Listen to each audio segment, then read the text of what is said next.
old as gold. In the age where movies might offend someone, but that was okay. We're counting down 5 old-school sitcoms that didn't care about playing it safe, and were better for it. From warm family comfort watches to shows that practically dared you to be offended, each one earned its spot for a different reason. Which show sits at number 1? Let's kick things off with number 5. In the 5th place, Full House serves as the ultimate comfort watch. The show offers unmatched rewatch value, built on the bright, welcoming warmth of a giant San Francisco home and a family dynamic that instantly feels familiar. While it is easily the least edgy show on our list, the incredible chemistry between the cast makes it the perfect entry point for anyone looking to experience classic sitcom television. Surprise! Everybody, this is the surprise. This is my cousin Stavros from Greece. I hope you didn't have to fit in the overhead compartment. The heart of the comedy often came from the youngest Tanner, Michelle. This role was shared by Mary-Kate and Ashley Olsen from infancy through childhood to satisfy strict labor laws. On set, the production team famously kept the toddlers focused using red gummy bears, which helped coax out some of the most memorable moments on television.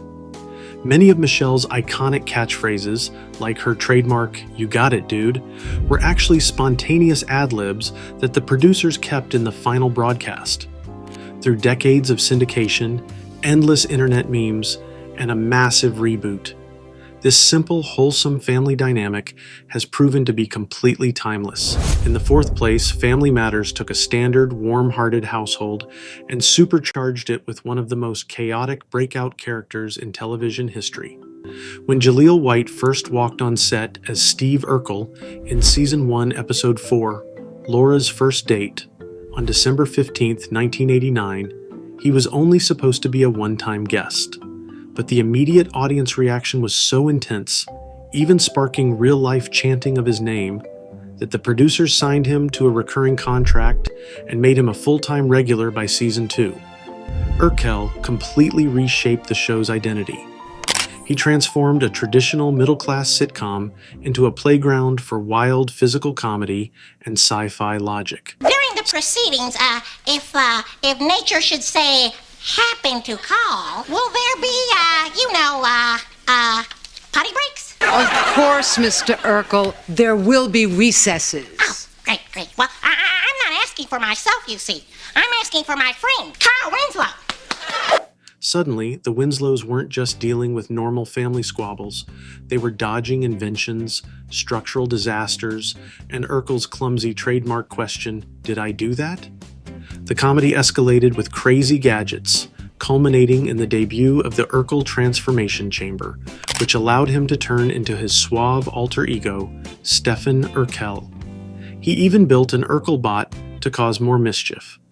Whether he was driving his 3-wheeled microcar or blowing up a kitchen, his brilliant physical comedy and high-energy mishaps kept audiences glued to their screens. While some critics argue the show became too dependent on a single neighbor, Steve Urkel's ability to turn ordinary scenes into pure slapstick gold is exactly why this series remains a timeless classic. In the 3rd place, Perfect Strangers delivers the cleanest 2-person comedy engine on television. The show thrives on a classic fish-out-of-water setup, pitting the naive immigrant optimism of Balky Bartokomous against the cynical, corporate-climbing pragmatism of his cousin, Larry Appleton. Much of this magic came directly from the genuine, real-life friendship between Bronson Pinchot and Mark Lynn Baker. On set, this mutual trust allowed them to frequently improvise, transforming simple script lines into physical comedy gold. Goodbye, American cousin. Nice to meet you. Don't worry about me. I know where I'm going. Where are you going? I don't know. When a brief script direction simply noted that the cousins do a dance, the duo spontaneously created the iconic, high-energy dance of joy on the spot. Their mismatched lives are perfectly mirrored in their cramped, cluttered Chicago apartment, with its loud, bold-patterned wallpaper constantly reinforcing their contrasting worlds. Balky's explosive physical enthusiasm collides beautifully with Larry's deadpan, slow-burn frustration.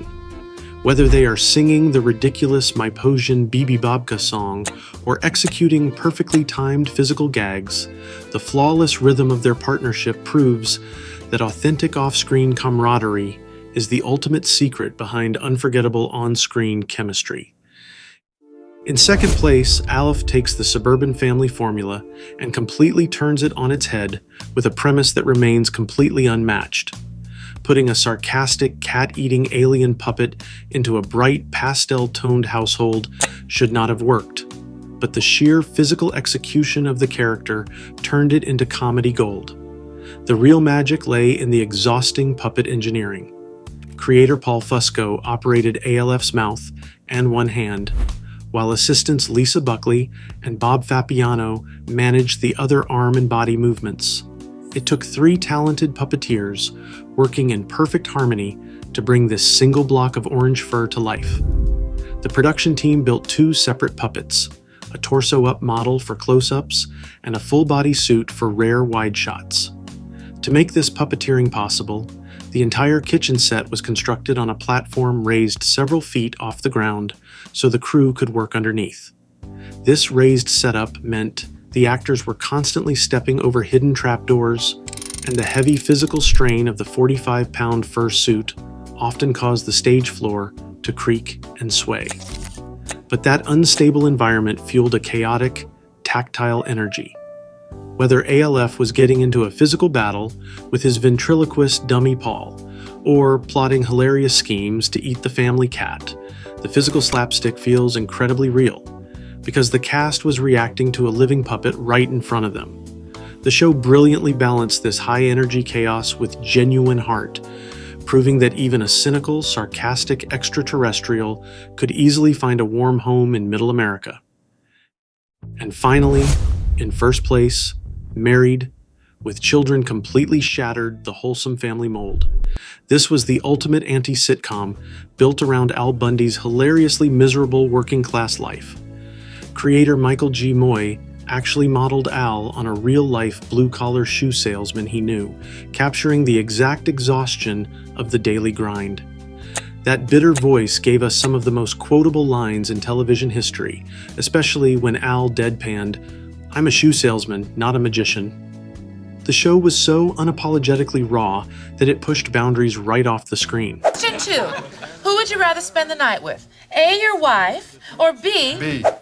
In 1990, a concerned viewer named Terry Ricolta launched a massive boycott after watching the episode Her Cups Runneth Over, where Al shops for Peggy's lingerie. She targeted 42 major advertisers, causing a media firestorm that led Fox to temporarily block the episode in several markets. But instead of backing down, the creators leaned into the chaos. Ed O'Neill and Michael G. Moy later recalled that the corporate backlash actually energized them, pushing the show to become even bolder, edgier, and more satirical. This rebellious spirit extended to every part of the production. Instead of a bright, clean, optimistic household, we got a dimly lit living room furnished with a battered couch, perfectly reflecting Al's economic stagnation. Peggy's refusal to cook, Kelly's hilarious dim-wittedness, and Bud's desperate schemes created a perfect storm of domestic dysfunction. Think of Al sitting on that ragged sofa, complaining about his day, or standing in his shop dealing with difficult customers. His classic, exasperated rants about the sheer misery of selling shoes to demanding shoppers are timeless. He was the champion of the defeated, turning everyday frustration into comedic gold with every single sigh.